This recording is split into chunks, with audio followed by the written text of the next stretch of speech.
जी, सुशील मेरा नाम है। छात्र संगठन एआईएसएफ के बिहार के सेक्रेटरी हैं और पटना विश्वविद्यालय में भी पढ़ाई कर रहे हैं।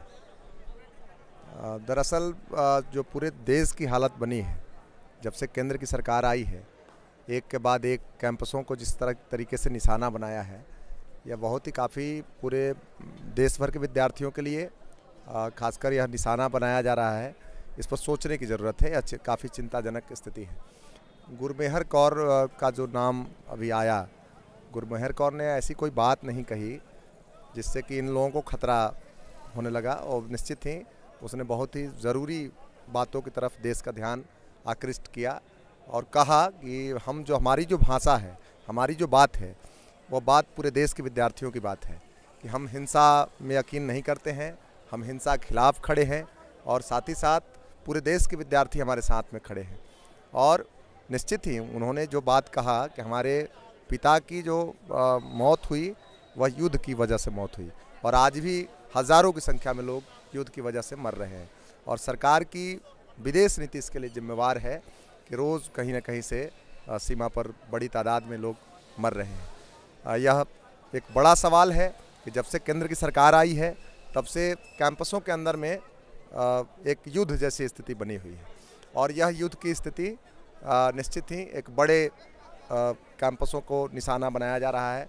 और हम इसको खास तौर पर इस रूप में भी देखेंगे कि जब से केंद्र की सरकार आई है, तब से राष्ट्रीय स्वयंसेवक संघ और उसके अनुषंगिक संगठनों की गुंडागर्दी, खुलेआम गुंडागर्दी कैंपसों के अंदर में बढ़ गई है। पिछले 5 महीने से नजीब नाम का विद्यार्थी जेएनयू कैंपस से गायब है। जेएनयू कैंपस से जो घटना हुई, सवाल है कि किसने मारपीट किया था, कौन लोग थे मारने वाले और कौन लोग थे गायब करने वाले। कैंपस के अंदर में इतना भय का माहौल है, नजीब गायब हो जाता है, गुरमेहर कौर को दिल्ली छोड़कर जाना पड़ता है, और यहाँ दिल्ली के अंदर में दिल्ली पुलिस केंद्र सरकार के अधीन काम कर रही है। और सवाल है कि केंद्र सरकार की विफलता की वजह से ये सारी घटनाएं हो रही है, और उसमें केंद्रीय मंत्री हमारे बहुत ही बेशर्मी के साथ देशद्रोह बनाम देशभक्ति की बहस छेड़ना चाहते हैं। कौन देशभक्त है?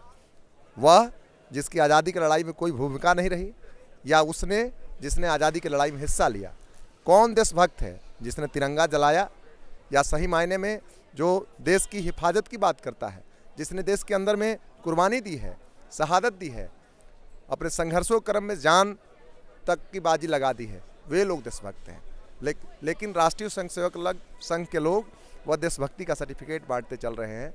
निश्चित ही यह पूरा देश का जो छात्र समुदाय खड़ा हुआ है पूरे देश के अंदर में, यह एक अच्छी बात है, एक सकारात्मक बात है कि यह लड़ने के लिए यह तत्पर हुआ है, और इनकी लड़ाई, यह पूरी लड़ाई राष्ट्रीय स्वयंसेवक संघ के खिलाफ में है, वह एबीवीपी के खिलाफ में है, वह भारतीय जनता पार्टी के खिलाफ में है, और यह लड़ाई लगातार जारी रहेगी।